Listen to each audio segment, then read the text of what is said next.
नमस्कार, आज आपण खमण ढोकळ्याची रेसिपी बघूया। बघा, 1 वाटी बेसन घेतलेलं आहे।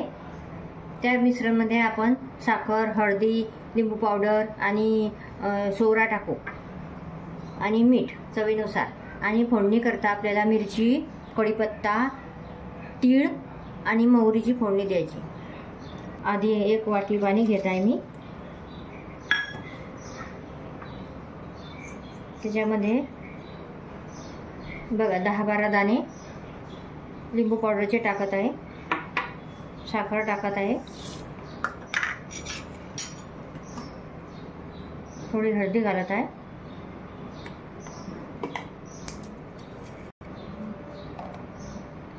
चवीनुसार आपल्याला मीठ पण घालायचं।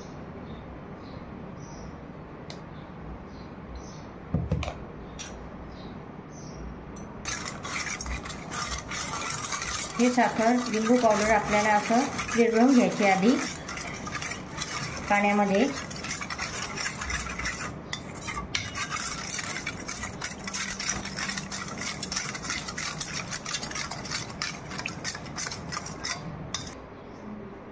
आधी आता आपण पाणी गरम करायला कढईमध्ये गॅस पेटवून घेऊया। बघा, मी आधीच पाणी घातलेलं आहे। आता आपण झाकण ठेवून घेऊया, म्हणजे लवकर ते पाणी गरम होऊन जाईल।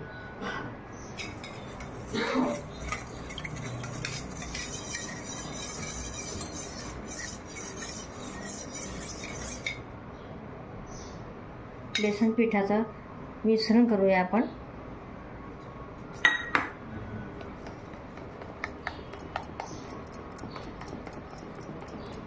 मिश्रण तयार झालेलं आहे आपलं। बघा, अशा प्रकारे आपल्याला 1 वाटी बेसनाला 1च पाणी आपण घातलेलं आहे।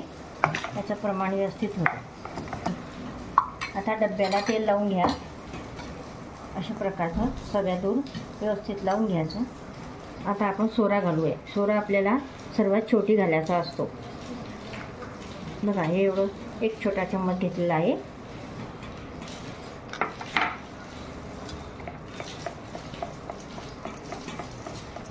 मिश्रण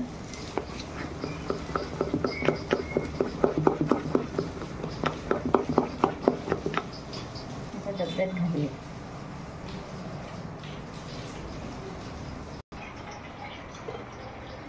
बघा, अशा प्रकारचं आपलं पाणी पण उकळून आलेलं आहे। आता मी याच्यामध्ये प्लेट ठेवलेली आहे। तुमच्याजवळ रिंग असेल तर रिंग बी ठेवू शकतात। आणि आपण आता त्याला झाकून घेऊया।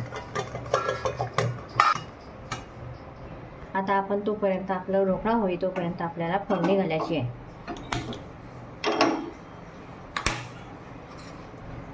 आता कढईमध्ये आपण तेल घालूया।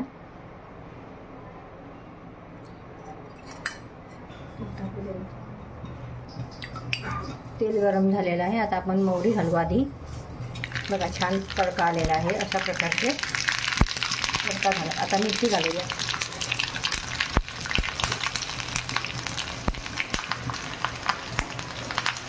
आणि तीळ घालूया। लगेच बंद करूया, कारण की ते जळून जाईल। मग हे घालू।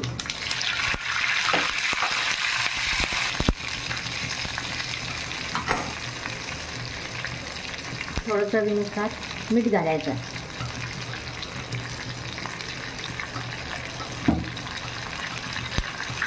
थोडी चम्मच साखर घालायची।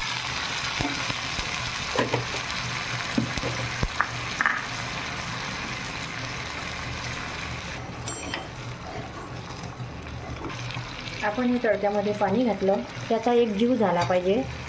थोडंसं चांगली उकळी द्यायची त्याला, नंतरच त्याला बंद करायचं। बघा, आपलं तडक्याचं तेल पण छान झालेलं आहे। आता आपण गॅस बंद करून घेऊया। 15 मिनिटं झालेले आहे आपल्या ढोकळा लावून। आता आपण उघडून घेऊ। बघा, आपला ढोकळा खूप छान झालेला आहे। त्याला जाळी पण पडलेली आहे छान प्रकारचा। बघा, असं मऊ झालेला आहे तो पावसारखा।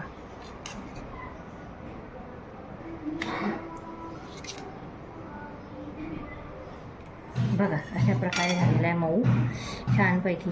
किती छान झालेला आहे।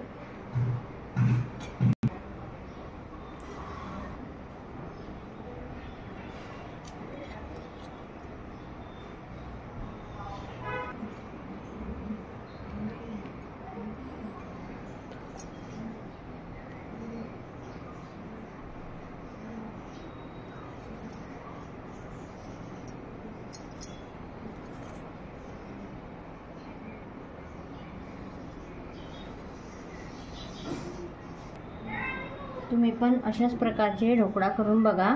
धन्यवाद.